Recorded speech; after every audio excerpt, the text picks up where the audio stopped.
Good morning. Welcome to MD Channel. I'm Lorena, and I am here to talk a little bit about a special tea that I make and how this can impact you with myasthenia gravis. One of the things that is a big problem for us is that we tend to be very low in manganese. In fact, there's been research done in England about bringing on myasthenia gravis with reduced manganese intake. So prisoners of war were actually, in World War II, were thought to have myasthenia gravis, but with a raw food diet and elevating their manganese, the symptoms disappeared. So we're going to talk to you a little bit about that today. And I make a very special tea, especially when I'm feeling a little bit more tired. I will do what I call an all-day tea. And what I put in my tea is I use stinging nettle, I use mullein, and I also use rose hips.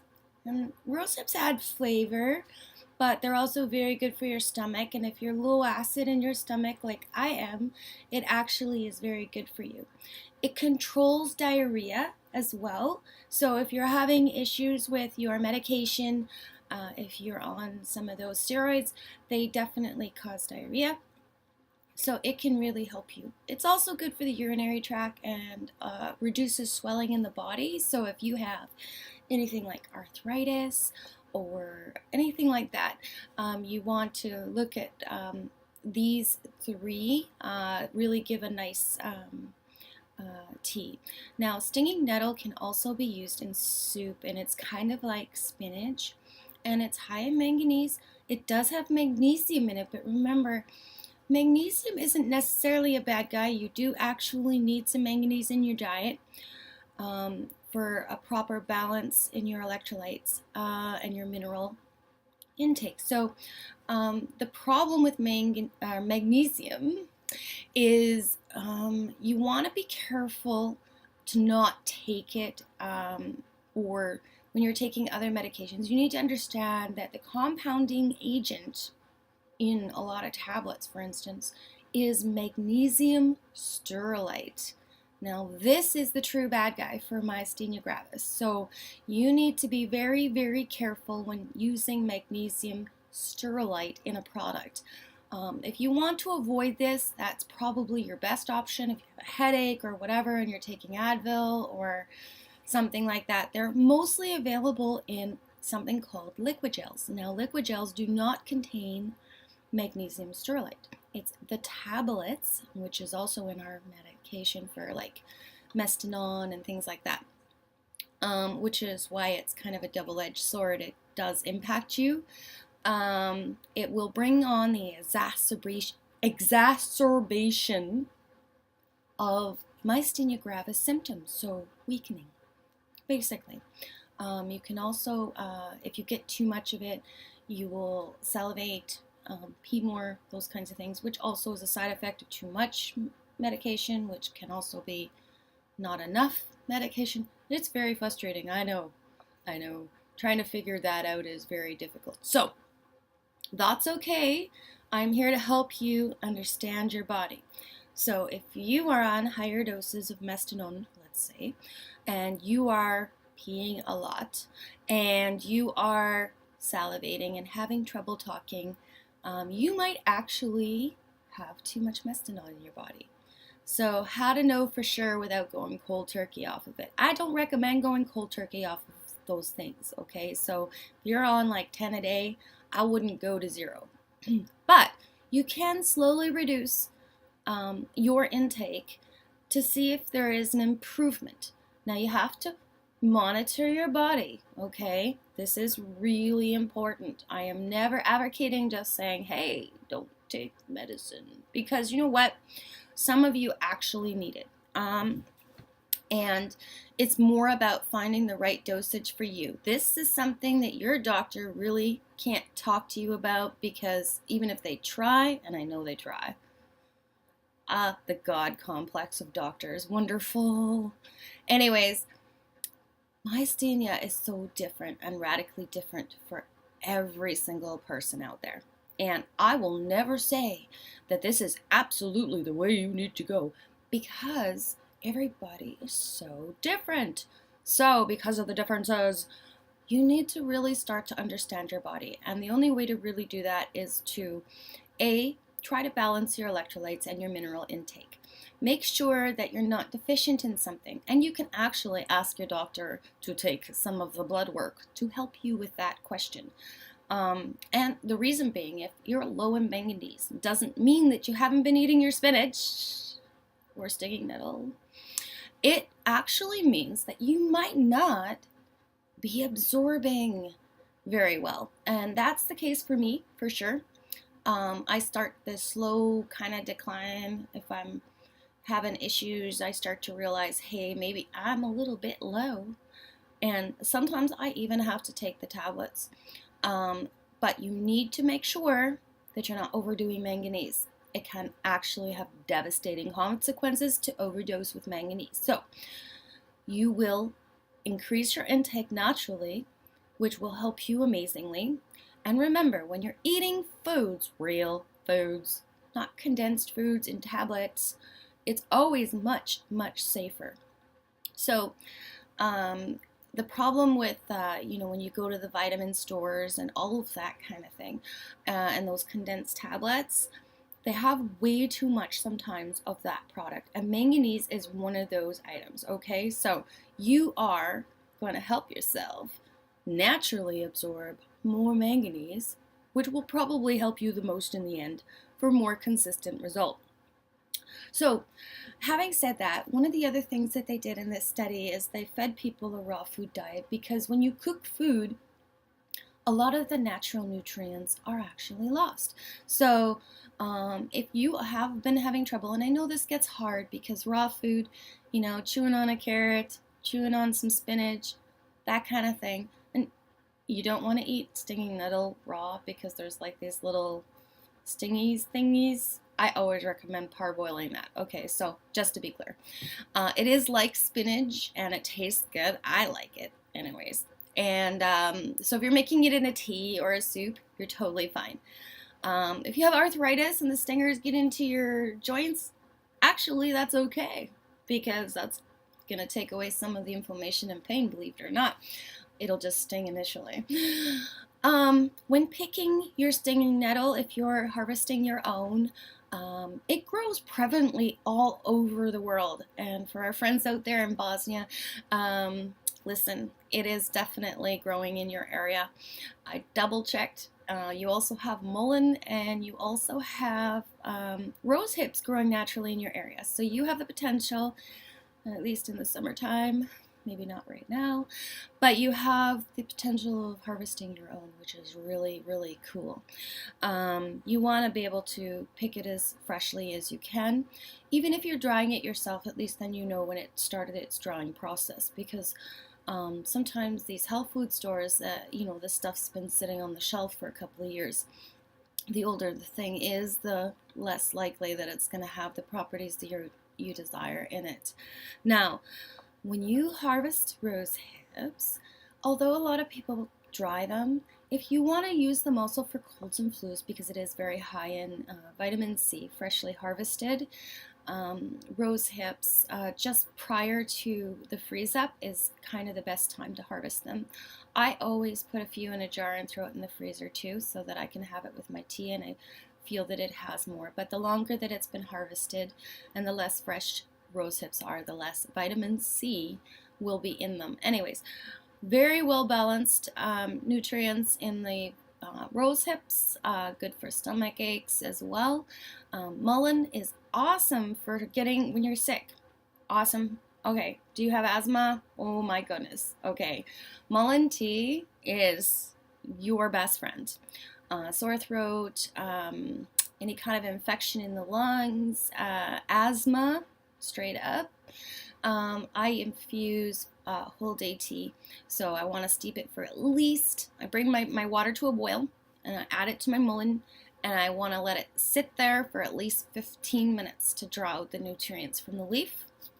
And I use the leaf I harvest mine directly from my yard. Yard. I live in a forest.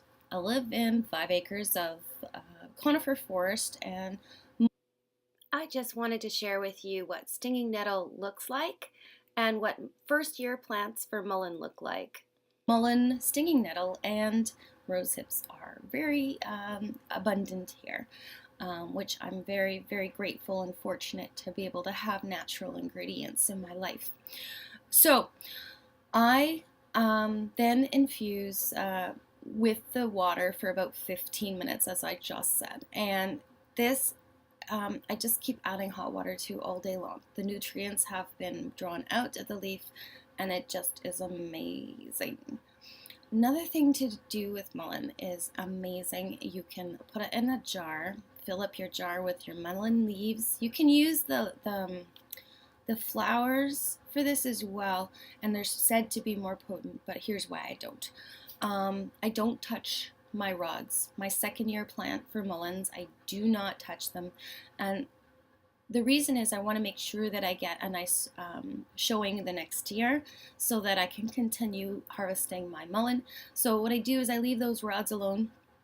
I know where every single rod is in my yard space or my forest, and it grows in scribbled up sandy areas, just so as you know, a little bit out in the open, full sun usually. Anyways, so you want to be mindful of that. You want to make sure it grows back where you expect it to be the next year. So I take the leaf, not the flower, and I leave the seeds alone as well. They're also more powerful. I've tried transplanting this and into my gardens, and it just doesn't work. It likes to grow where it likes to grow, so every year, no matter where it goes, that is roped off in my yard. No one is allowed to cut the grass there. No one is allowed to do anything there. When they built my garage this year, my husband went out there and said, "Look it, you have a mullein plant right there?" "Yeah, you do." "Yeah, yeah. My wife will kill me if that goes missing. You need to not break that plant. Do you understand?" And you know, it was funny because the builders actually put their ladders around it so nobody could accidentally step on this thing.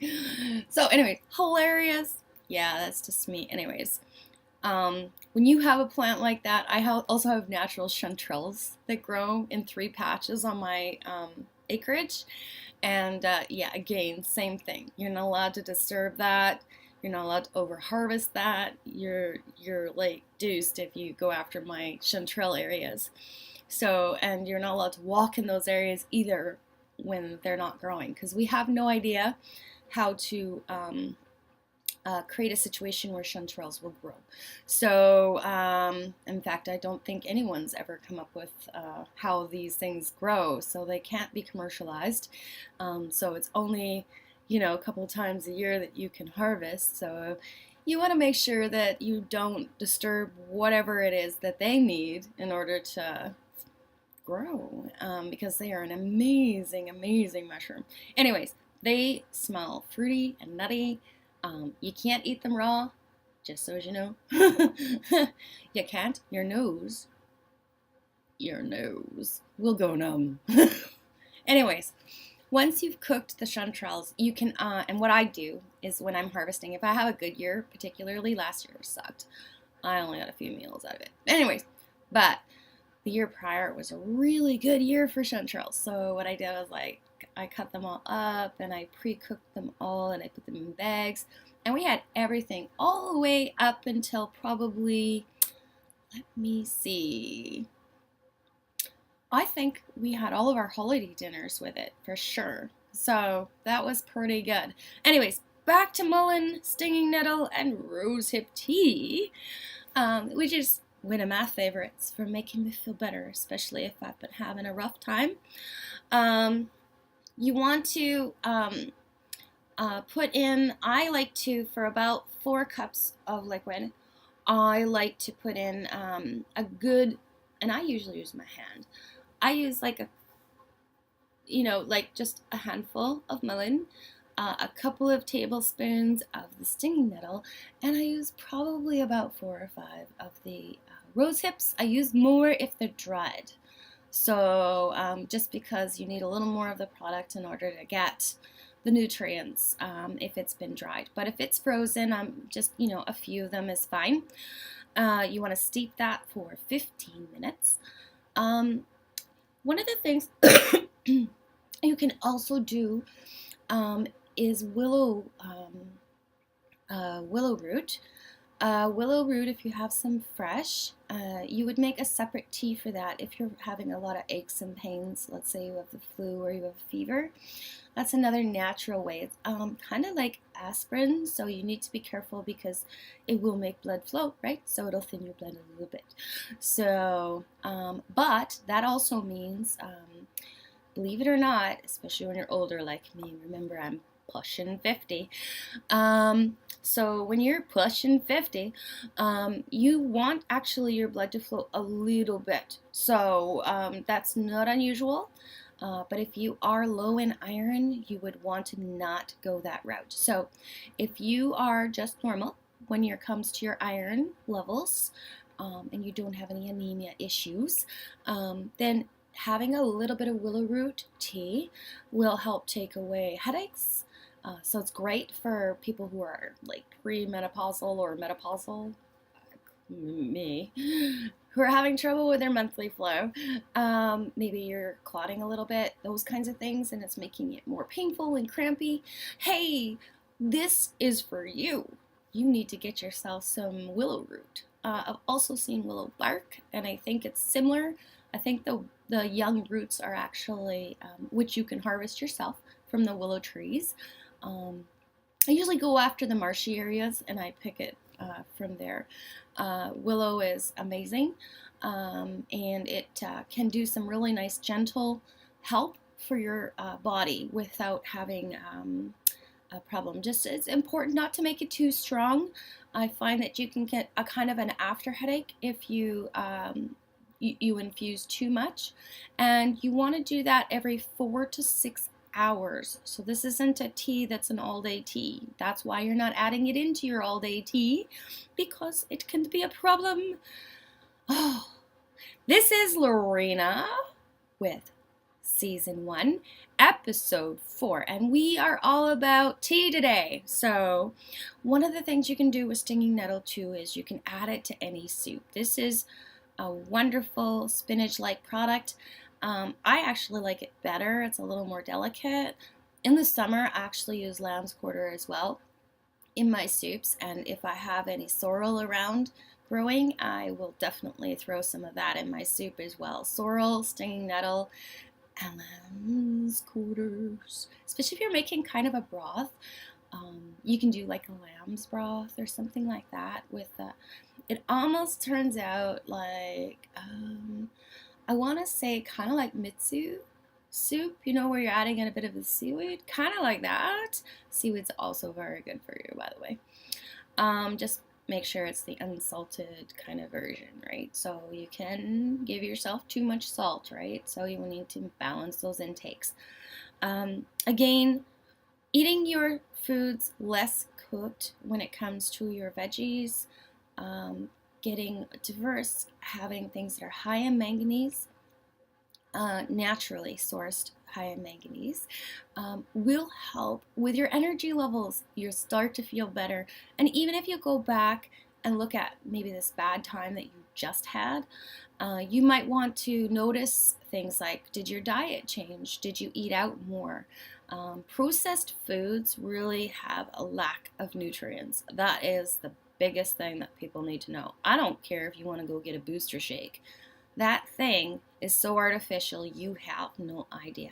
Anyways, that aside, so I like to do about a couple of tablespoons again of the stinging nettle, a few of those rose hips, and of course a bunch of the, like a little half handful of the dried leaf for the mullein. This will help, and I guarantee that after a week you'll be feeling a lot better. If you do need to turn to over-the-counter manganese, you will want to monitor yourself. Don't take it every day. Try taking it every second day.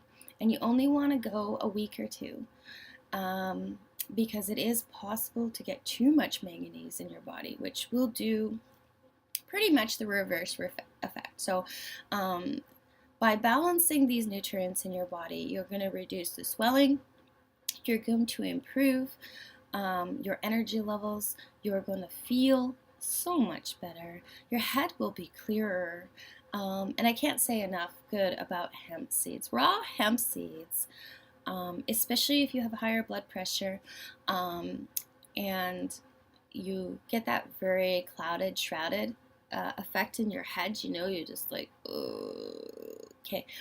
When you get that effect, if you eat 2 tablespoons of raw hemp seed, believe it or not, within 15 minutes, it's as if you took like a couple of Tylenol. I mean, it really does help, especially if it's one of those pressure headaches or something like that, where you got this kind of hood coming over you. Anyways, so that's another thing that can really help you. So if you have any questions, please talk to me. Tell me what works for you. I would love to try some new things to help my energy levels. As you can see, my eyes still droop. I am not perfect. It is what it is. We have Myasthenia Gravis, so every day is a new day. One day you're going to be able to walk, the next day you will not be able to walk. Some days you can talk. Some days you're going to cough and salivate all over everybody. And that's okay. You know what? You need to learn to really roll with stuff when you have MG. Welcome to the MG channel. This is Lorena. Yep. This is New Year's Day. Oh, and we're in Manitoba, Canada. By the way, it is -32 Celsius and it is Oh my God. It is -43 Celsius with the wind chill here, but we're going to have a nice, bright, sunny day, which is good. We've actually been in cloud for about 2 months out here. So with the cold weather, at least we get the sunshine, and we are all so solar. We really are. I need sunshine, and this is another thing that you need to remember. Keep warm, but not too warm.